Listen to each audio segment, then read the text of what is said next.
नहीं दोस्तों, स्वागत है मेरे यूट्यूब चैनल पर। दोस्तों आज हम फिर उपलब्ध हुए हैं बायोलॉजी सब्जेक्ट से कुछ खास चैप्टर जो है, जैसे 5 चैप्टर है। हम आज इस वीडियो में चैप्टर 5 में जितने भी क्वेश्चन को हम लोग कवर किए थे कुछ, और पार्ट 2 लेकर आप लोग के लिए आए हैं। इससे भी और मान लीजिए 10-15 क्वेश्चन हो ही जाएंगे। ठीक है, चलिए देखते हैं चैप्टर 5 जो बायोलॉजी का है 12th के लिए, उससे क्या वीवीआईटी टाइप का क्वेश्चन बना हुआ है उसको समझते हैं। ठीक है दोस्तों, इसमें पहला क्वेश्चन हम देखेंगे, कह रहा है कि वंशागति का क्रोमोसोमवाद किसने प्रस्तुत किया था। यानी कि वंशागति के क्रोमोसोमवाद को किसने प्रस्तुत किया था, उसका नाम पूछ रहा है। ठीक है, इसमें ऑप्शन ए मेंडल दिया है, ऑप्शन बी सटन और बोवेरी दिया है, सी में दिया है वाटसन एवं क्रिक, और ऑप्शन डी जो दिया है वो खुराना दिया है। ठीक है, जिसमें हमारा आंसर हो जाएगा ऑप्शन बी होगा, क्योंकि क्रोमोसोमवाद का जो प्रस्तुत जो किया था वो 2 आदमी किए थे। कौन? तो सटन और बोवेरी ने किया था, इसलिए हमारा ऑप्शन जो भी हो जाएगा वो करेक्ट हो जाएगा। आगे देखते हैं 2 नंबर।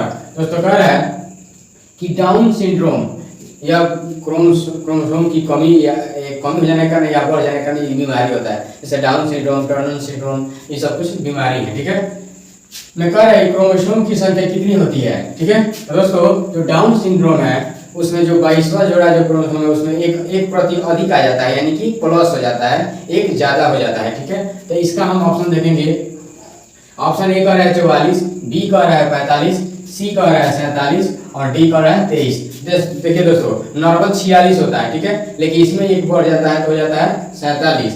अब यह जो है डाउन सिंड्रोम जो बीमारी है, इसमें जो है इसमें लोग मंगोलियन लक्षण से कहा जाता है, मंगोलियन की चेहरा हो जाता है। ठीक है, इस बीमारी का एक और खास जो है खासियत यही है विशेष प्रकार का, कि इसमें जो बच्चा जन्म लेता है वो 8 से 12 साल की उम्र होते होते वो मर जाता है। ठीक है, इसमें क्रोमोसोम की संख्या जो भी पॉइंट पाते हैं वो हो जाता है, एक बढ़ जाता है और हो जाता है 47। 46 होना चाहिए, कहता है 47। इसलिए दोस्तों हमारा इसमें जो ऑप्शन सी है वो जाएगा करेक्ट। आगे दोस्तों कह रहा है कि टर्नर सिंड्रोम में क्रोमोसोम की संख्या कितनी होती है।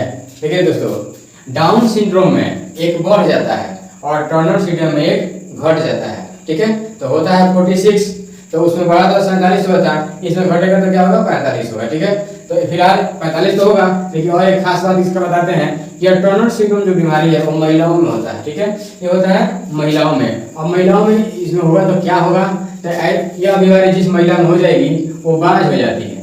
बाज मतलब कहने का मतलब यह हो गया कि वह बच्चा को पैदा नहीं कर सकती है, उत्पन्न नहीं कर सकती है। ठीक है, तो टर्नर सिंड्रोम बीमारी जो होती है क्रोमोसोम की संख्या उसमें घटती है। ठीक है, एक कम हो जाता है तो बीमारी होता है टर्नर सिंड्रोम।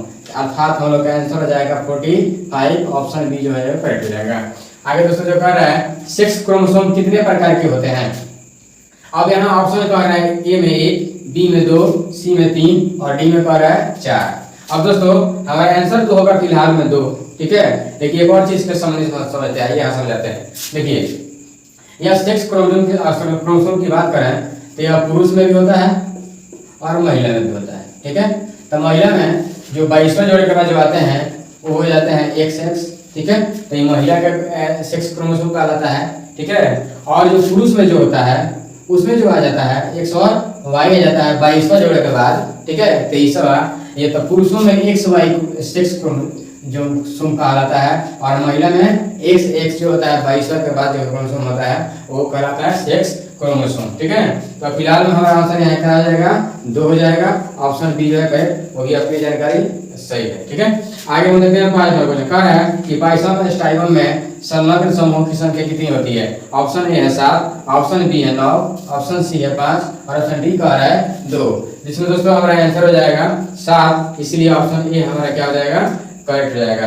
आगे दोस्तों कह रहा है कि गुण सूत्र 2n-1 माने 2 गुना से 1 कम। ठीक है, जोड़ा से 1 कम की अवस्था क्या कहलाती है। ठीक है, ऑप्शन दोस्तों कह रहा है ट्राइसोमी, मोनोसोमी, टेट्रासोमी और नीलिसोमी। ठीक है, तो दोस्तों इसमें जो हमारा आंसर हो जाएगा वो होगा मोनोसोमी। इसको क्या कहते हैं मोनोसोमी, इसीलिए हमारा ऑप्शन जो हो जाएगा वो बी करेक्ट हो जाएगा।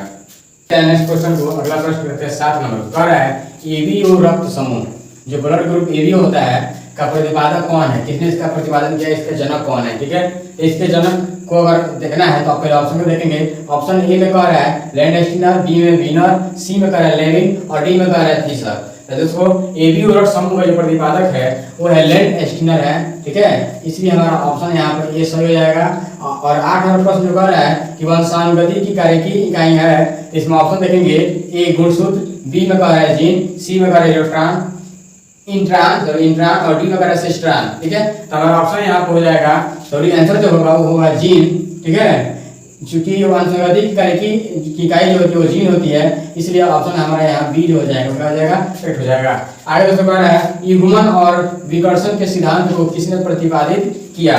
यहाँ भी पूछ रहा है लेखक के बारे में, ठीक है। सॉरी लेखक बारे में खोजकर्ता कौन है, प्रतिपादक कौन है। इसमें ऑप्शन देखेंगे ए में दिया है मेंडल, बी में दिया है मार्कस, सी में वेटसन और पनेट और डी में दिया है ह्यूगो डुबरीज, ठीक है। तो इसका जो आंसर दोस्तों हो जाएगा वो हो जाएगा, क्योंकि इसका प्रतिपादन जो किसने किया था, वेटसन एंड पनेट है, इसलिए ऑप्शन सी जो हो जाएगा यहाँ पर यहाँ सही हो जाएगा। आगे देखते हैं, कह रहा है सर्वत्र में सभी जगह जाने वाला, तो सर्वत्र अदाता का रक्त वर्ग निम्न में से कौन है। ऑप्शन है ए, ऑप्शन बी, सी में कह रहा है ओ और डी में कह रहा है बी, ठीक है। तो इसमें जो सर्वत्र अदाता जो होता है वो ब्लड ग्रुप ए बी होता है, ठीक है, इसलिए यहाँ पे आंसर हमारा हो जाएगा बी। आगे हम देखते हैं, कह रहा है कि पुरुषों में गुणसूत्र की संख्या कितनी होती है। पुरुष में गुणसूत्र की संख्या पूछ रहा है कितनी होती है। तो यहाँ पर देखिए यहाँ 44 दिया है और XX दिया है, 44 दिया है, XY दिया है और यहाँ 46 दिया है XY और यहाँ 46 यहाँ XX। देखिए अगर इसको अगर लेते हैं हम लोग 46 को तो 2 और 48 हो जाएगा, होता 3 जोड़ा ही ना है, तो 46 होना चाहिए जोड़ने पर। तो ये दोनों तो गया, ठीक है। अब इस दोनों में छटना कैसे छटिएगा, तो ध्यान दीजिए मादा में जो गुणसूत्र होता है वो XX होता है और जो पुरुष में जो होता है वो XY होता है, इसलिए ऑप्शन ए जो हमारा गलती हो जाएगा, ऑप्शन बी हो जाएगा वो सही हो जाएगा, इसलिए 44 प्लस XY होगा, ऑप्शन बी करेक्ट हो जाएगा।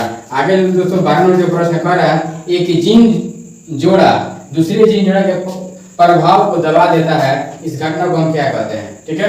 दोस्तों ऑप्शन आपको दिख ही रहा होगा, ऑप्शन ए में कह रहे हैं एपिस्टेसिस, बी में प्रभाविता, सी में कह रहा है उत्परिवर्तन और डी में immune sequencing.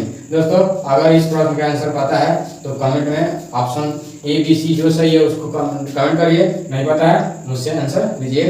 Thanks for watching this video, bye, मिलते हैं नेक्स्ट वीडियो में नेक्स्ट चैप्टर के साथ।